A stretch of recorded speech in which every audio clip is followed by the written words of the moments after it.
আসসালামু আলাইকুম, welcome back to my channel Afroza's cooking world. আমার আজকের রেসিপিতে রয়েছে পুরান ঢাকার ঐতিহ্যবাহী কাচ্চি বিরিয়ানি। কাচ্চি বিরিয়ানি সবারই পছন্দের একটা আইটেম, আর রেসিপিটা জানা থাকলে খুব সহজে ঘরেই এটা আমরা তৈরি করে নিতে পারি। এজন্য প্রথমেই আমি এখানে 1 কেজি পরিমাণ গরুর মাংস নিয়েছি, আরও নিয়েছি 5-6 টুকরা খোসা সহ কাঁচা পেঁপে, বেরেস্তা, হাফ কাপ পেঁয়াজ বেরেস্তা এবং 1 কাপ পরিমাণ টক দই। বেরেস্তা, কাঁচা পেঁপে এবং টক দই এগুলো আমি একসাথে ব্লেন্ড করে নিচ্ছি। ব্লেন্ড করা হয়ে গেলে মিশ্রণটা আমি মাংসের মধ্যে ঢেলে দিলাম। খোসা সহ এই পেঁপে বাটা দিলে মাংসটা খুব তাড়াতাড়ি সিদ্ধ হয়ে যায়। আর নিয়েছি কিছু আস্ত মশলা, এখানে এলাচ, দারচিনি, লবঙ্গ, স্টার মশলা, কাবাব চিনি এবং গোলমরিচ। কাবাব চিনিটা এরকম গোলমরিচের মতোই দেখতে, তবে একটু লম্বাটে নিয়েছি। আস্ত মশলাগুলো আমি চুলায় একটু গরম করে নিয়ে শিলপাটায় বেটে নিয়েছি। আরও দিয়ে দিলাম 1 টেবিল চামচ আদা রসুন পেস্ট, স্বাদ মতো লবণ, 1/4 চামচ জয়ফল বাটা এবং 1/4 চামচ জয়ত্রী বাটা, 3 টেবিল চামচ লাল মরিচের গুঁড়া, মরিচটা নিজেদের স্বাদ মতো দিয়ে দিবেন, 1 চা চামচ ধনিয়া গুঁড়া। সবগুলো উপাদান আমি খুব ভালোভাবে মিশিয়ে নিচ্ছি।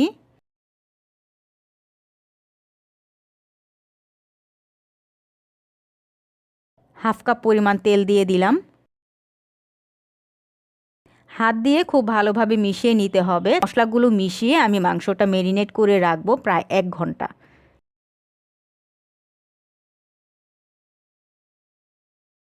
দুটা বড় সাইজের আলু আমি ছোট টুকরা করে কেটে নিয়েছি, আর এগুলো লবণ আর জর্দা রং মিশিয়ে সামান্য তেলে ভেজে নিচ্ছি।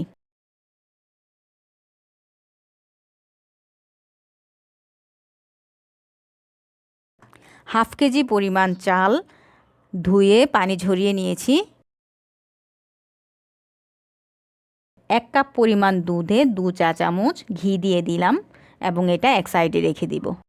এখন চালটা সিদ্ধ হওয়ার জন্য আমি পাত্রে পানি বসিয়ে দিয়েছি, আর এই পানির ভিতরে আমি কিছু এলাচ, দারচিনি, তেজপাতা, পরিমাণ মতো লবণ, হাফ চা চামচ পরিমাণ শাহি জিরা দিয়ে দিলাম। সাথে দিয়ে দিলাম 1 টেবিল চামচ তেল। পানিটা খুব ভালোভাবে ফুটে উঠেছে এবং এই ফুটে ওঠার সাথে সাথে আমি চালটা ঢেলে দিচ্ছি। চালটা একদম সিদ্ধ করা যাবে না, 80% সিদ্ধ হলে চালটা আমি নামিয়ে পানি ঝরিয়ে নিব। আমার চালটা 80% সিদ্ধ হয়ে গেছে। এখন পানিটা ঝরিয়ে নিব চাল থেকে।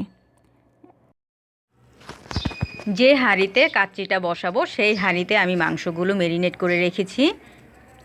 এখন মাংসগুলোর উপরে বেরেস্তা দিয়ে দিলাম, তারপর দিয়ে দিচ্ছি ফ্রাই করে রাখা আলুগুলো।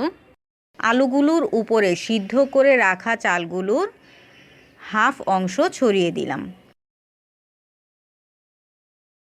তারপরে ছড়িয়ে দিলাম দুধ এবং ঘি একসাথে মিশিয়ে রেখেছিলাম, সেটা সম্পূর্ণটা দিব না, এখানে অর্ধেকটা দিয়ে দিব। তার উপরে কিছু কিশমিশ এবং কাজু বাদাম দিয়ে দিচ্ছি।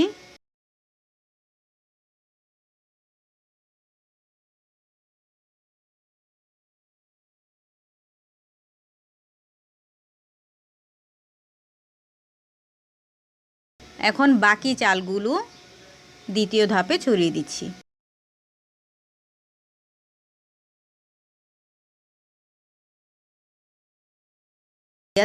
চালের উপরে বাকি পেঁয়াজ বেরেস্তাগুলো ছড়িয়ে দিচ্ছি।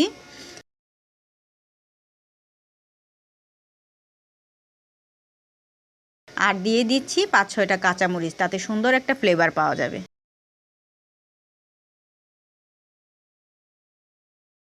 বাকি দুধ এবং ঘিয়ের মিশ্রণটা দিয়ে দিচ্ছি। তারপর একটু কালারফুল হওয়ার জন্য জর্দা রং দিয়ে দিলাম, সাথে কিছু আলু বুখারা। বেশ হয়ে গেল। এবার পাতিলের মুখটা ভালো করে সিল করার জন্য কিছু আটা নর্মাল পানি দিয়ে গুলে নিয়ে পাতিলের চারপাশে এভাবে লাগিয়ে দিচ্ছি।